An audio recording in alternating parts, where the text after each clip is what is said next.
Assalamualaikum warahmatullahi wabarakatuh.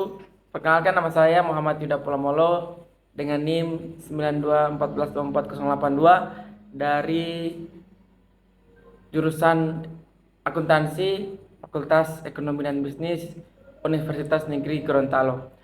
Pada kesempatan kali ini saya akan membuat video di mana video ini akan mengaitkan terkait bagaimana perekonomian di Indonesia.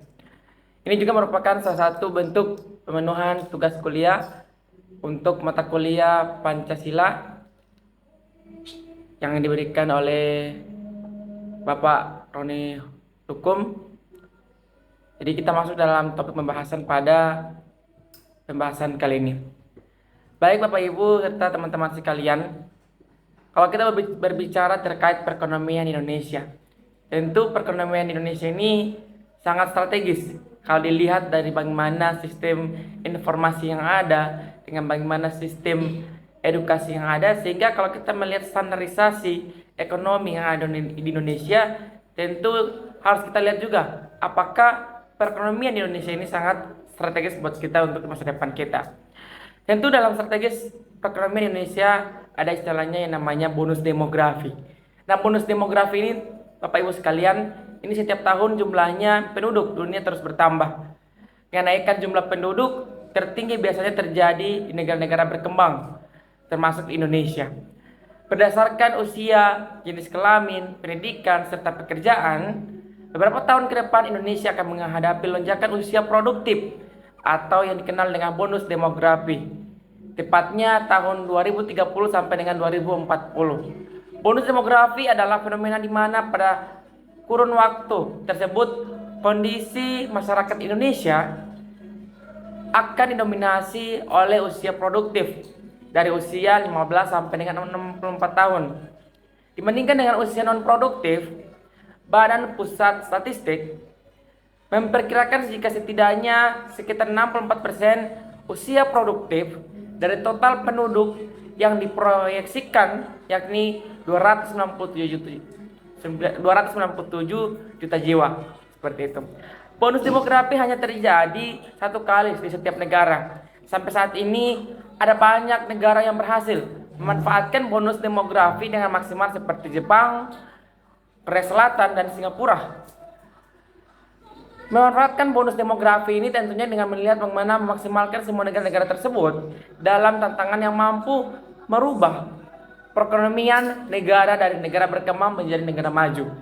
Hal ini bisa dikatakan bahwa Indonesia memiliki keuntungan besar jika dibandingkan dengan negara Jepang yang masa depan penduduknya lebih banyak yang berusia produktif, sehingga kalau kita melihat dari standarisasinya, sehingga Indonesia memiliki tingkat produktivitas yang seharusnya lebih baik daripada Jepang. Momen yang cukup jarang terjadi ini tentu akan memberikan banyak perubahan dan penyesuaian pada kehidupan bermasyarakat dalam suatu negara. Namun perlu dicermati, bahkan ada beberapa hal yang harus kita perhatikan, bahwa keadaan tersebut tidak selalu menguntungkan, terutama jika kita berbicara terkait fenomena tersebut tidak diimbangi dengan persiapan yang matang, justru dapat menjadi ancaman bagi negara.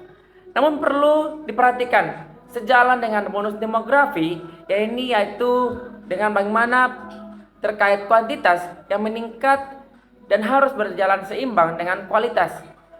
Kompetensi individu masyarakat Indonesia khususnya melalui untuk bisa mengatasi hal tersebut, maka semua pihak terlibat di dalamnya, seperti pemerintah melalui regulasi pendidikan dan sektor swasta dalam menyiapkan lapangan pekerjaan, karena sumber daya manusia yang berlimpah justru menambah angka pengangguran sehingga menimbulkan permasalahan sosial tersendiri.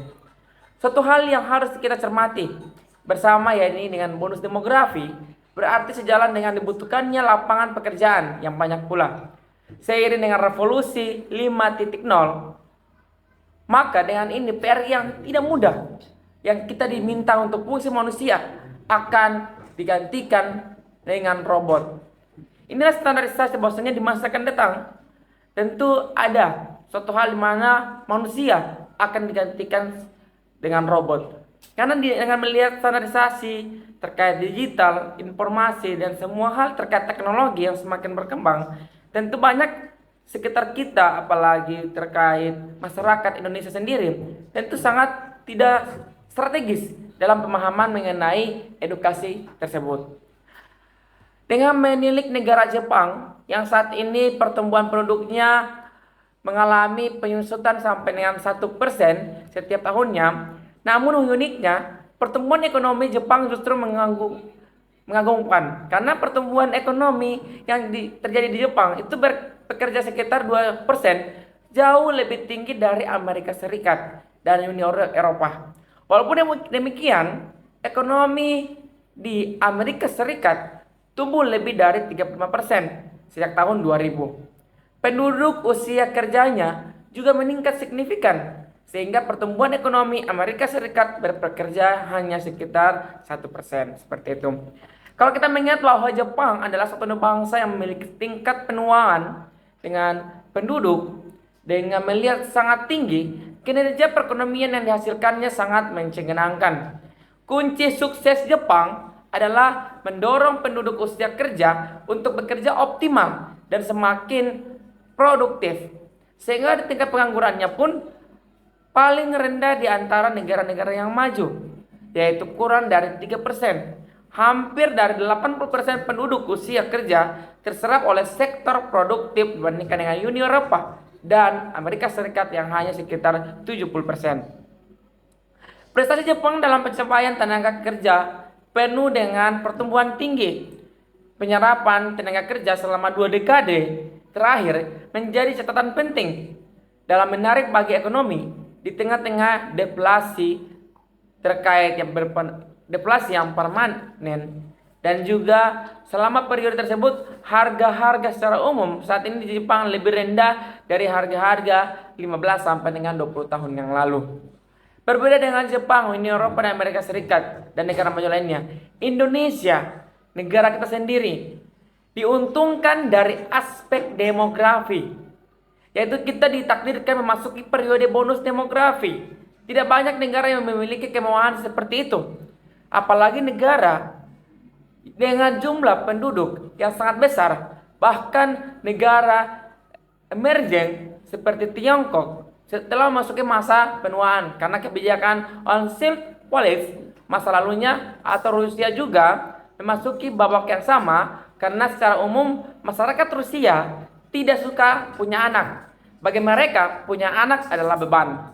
Hanya dengan kita melihat standarisasi yang ada, kalau kita melihat secara umum masyarakat Rusia tidak suka punya anak, hanya tinggal di India dan Pakistan, negara yang penduduk besarnya, posisi demografinya hampir sama dengan kita sendiri. Seperti itu. Bonus demografi yang kita miliki adalah per 3 dari orang penduduk. 2 penduduk kita adalah penduduk produktif. Kebalikannya dengan Jepang, per 3 orang penduduk hanya 1 orang yang produktif. Jadi di Jepang, 1 orang menopang 2 orang, sedangkan di negara kita 2 orang menjanggang 1 orang. Idealnya percepatan pertumbuhan ekonomi Indonesia terus lebih tinggi dari Jepang. Kalau kita melihat suatu hal terkait statistik bonus demografi Indonesia, jika kita melihat bahwasanya angka pertumbuhan populasi masyarakat Jepang mengalami penurunan sebesar 0,14% dari tahun 2020 ke tahun 2021. Berdasarkan perbedaan tersebut, maka kita melihat bahwasanya dampak bonus demografi ini untuk pemerintah dapat kita atasi bersama, seperti itu. Nah, Bapak Ibu sekalian, teman-teman yang saya cintai dan saya banggakan, kalau kita melihat dari sistem tenaga kerja, kita berpatok pada Undang-Undang Nomor 13 Tahun 2003 tentang ketenagakerjaan. Dalam bab 1 pasal 1 ayat 2, bahwa tenaga kerja adalah setiap orang yang mampu melakukan pekerjaan guna memberikan atau menghasilkan barang atau jasa, baik untuk memenuhi kebutuhan sendiri maupun untuk masyarakat. Kalau kita melihat dari segi bonus demografinya, bonus demografi ini merupakan salah satu perubahan dinamika demografi yang terjadi karena adanya perubahan struktur penduduk menurut umur. Fenomena tersebut dari fenomena transisi demografi ini terjadi karena adanya berkurangnya angka kelahiran dengan yang dibarengi oleh tingginya angka kematian dalam jangka panjang. Seperti itu. Pada saat terjadi penurunan angka kelahiran dalam jangka panjang, akan berdampak pada yang namanya pengangguran atau pengurangan jumlah penduduk berusia muda, yaitu kurang lebih dari 15 tahun. Akan tetapi, di satu sisi, jumlah penduduk usia produktif 15 sampai dengan 64 tahun akan meningkat secara drastis sebagai akibat dalam angka kelahiran yang tinggi di masa lalu. Di sisi lain, jumlah penduduk dengan umur di atas 64 tahun akan meningkat secara perlahan dan kemudian meningkat cepat akibat terjadinya peningkatan usia harapan dalam harapan baru, dalam harapan hidup. Seperti itu. Pada saat jumlah penduduk usia produktif jauh melebihi jumlah penduduk usia non produktif kurang dari 15 tahun dan di atas 60 tahun, 64 tahun, inilah yang disebut dengan kondisi bonus demografi. Parameter yang digunakan oleh dengan melihat standarisasi yang ada, kalau kita melihat dari riset data yang ada, tentu dalam hal tersebut kita bisa melihat dalam standarisasi perekonomian Indonesia harus kita bisa upayakan, harus bisa semaksimal mungkin menjadi suatu hal untuk peningkatan ekonomi yang lebih kreatif lagi. Tanpa kita melihat dari standarisasi, kita sebagai mahasiswa apalagi yang pandai dalam memahami segala hal, tentu kita harus bisa memahami dari standarisasi ekonomi yang ada di Indonesia harus kita pertimbangkan dengan baik. Generasi sekarang semakin canggih dengan adanya percepatan terkait pertumbuhan ekonomi yang seringkali disergap oleh seluruh pemerintah, tentu ini menjadi suatu langkah awal, langkah berdasing dalam bagaimana percepatan pertumbuhan ekonomi Indonesia. Kalau kita melihat dari strategi yang ada di Indonesia, tentu Indonesia ini sangat rendah tingkat perekonomiannya. Masih banyak daerah-daerah terpencil, masih ada daerah-daerah yang kurang, masih ada daerah-daerah yang mungkin menjadi faktor lemah ekonominya. Sehingga dengan kita sebagai orang yang hadir, yang menjadi generasi yang terus mengembangkan segala fenomena yang ada, tentu ini melihat dari standarisasi menjadi sesuatu yang bisa meningkatkan pertumbuhan ekonomi kita agar lebih berkembang lagi. Karena negara kita ini masih negara berkembang. Karena dilihat dari perekonomian yang ada, standarisasi ekonomi pun di Indonesia masih rendah. Jadi pemerintah berupaya semaksimal mungkin bagaimana di masa yang akan datang bersinergi dalam memahami, dalam meningkatkan pertumbuhan di ekonomi Indonesia. Dengan adanya keselarasan antara seluruh pekerjaan yang ada, tentu pemerintah pun apalagi kita harus bisa merencanakan lapangan pekerjaan yang lebih baik lagi. Jangan kita hanya menunggu pekerjaan yang ada, tetapi kita harus bisa bagaimana mencari. Kalau perlu kita membuat atau kalau perlu kita menciptakan suatu pekerjaan yang bisa bagaimana membawakan diri kita untuk menciptakan perekonomian kita yang lebih baik lagi. Nah, Bapak Ibu yang saya cintai dan saya banggakan, kalau kita melihat standarisasi yang ada dari segi ekonomi ini, tentu banyak strategi-strategis yang harus kita lakukan dalam percepatan pertumbuhan ekonomi. Ini bukan hanya didukung oleh pemerintah saja, bukan hanya pemerintah yang turut andil dalam pemahaman seperti itu. Tetapi dalam terkait perekonomian Indonesia tentu harus melibatkan semua pihak, baik dari instansi pemerintah, baik dari terkait instansi perusahaan atau lain sebagainya, atau dari segi masyarakat, profesi, itu harus bisa bagaimana menyelaraskan terkait paradigma kita untuk bisa meningkatkan perekonomian di Indonesia. Kalau bukan kita, generasi yang akan datang yang akan menciptakan bagaimana sistem perekonomian Indonesia, supaya terkait keturunan-keturunan kita yang akan kita hadapi nanti, mereka sudah bagaimana merasakan, bagaimana menghirup segala perekonomian Indonesia yang sudah stabil. Jadi kita, inilah yang menjadi langkah awal untuk mendukung pemerintah, langkah awal untuk bersama-sama berkolaborasi dengan pemerintah dalam percepatan pertumbuhan ekonomi. Pemerintah pun harus melibatkan anak muda. Tanpa anak muda, pemerintah tidak bisa bagaimana menyelaraskan semua program, apalagi perekonomian. Karena anak muda memiliki peran yang sangat penting untuk generasi kita yang akan datang. Kalau kita tidak memusatkan atau kita tidak melibatkan anak muda dalam segala hal untuk bagaimana meningkatkan terkait bangsa dan negara, tentu sangat sulit berupaya akan mencapai terkait generasi emas di tahun yang ancang-ancang di tahun 2045. Tetapi dari anak muda sekarang harus bisa menunjukkan bagaimana kreativitas kalian. Kalau kita banyak orang anak muda sekarang memikirkan bahwasanya saya tidak berpendidikan, saya tidak memiliki ilmu. Justru orang yang tidak berpendidikan tetapi dia memiliki mindset yang baik, tentu dia akan merasakan atau bisa menciptakan perekonomian dengan baik. Berbeda dengan orang yang memiliki sinergitas kepintaran yang sangat tinggi. Justru orang yang sangat pintar hanya mempergunakan pintarnya saja untuk hal-hal yang seperti yang mungkin akan menurunkan segala drastis untuk perekonomian terkait jati diri mereka. Tetapi banyak orang yang tidak berpendidikan tinggi, tentu mereka bisa mencapai ekonomi yang sangat stabil. Karena kenapa? Mereka memiliki paradigma mindset yang bagus untuk bisa bagaimana menargetkan kehidupan mereka agar lebih teratur dan lebih aman dalam bagaimana mencapai strategis untuk mendukung pemerintah juga seperti itu. Bukan hanya terkait pemerintah juga, tetapi bagaimana menstabilkan perekonomian yang ada di keluarga mereka sendiri.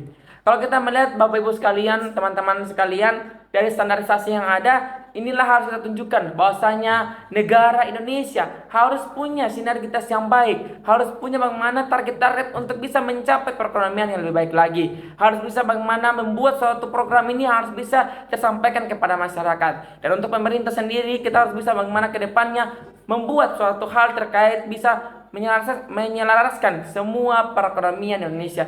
Jangan hanya terfokuskan dengan program-program yang tidak tervalidasi dengan baik, tetapi harus bisa bermanfaat, harus bisa bagaimana dirasakan oleh masyarakat supaya masyarakat pun memahami bagaimana standarisasi perekonomian Indonesia. Apalagi tantangan bonus demografi yang ada ini, tentu ini menjadi standarisasi bagi kita anak muda untuk bisa bagaimana menggerakkan segala hal terkait strategis kita untuk masa depan yang lebih baik lagi.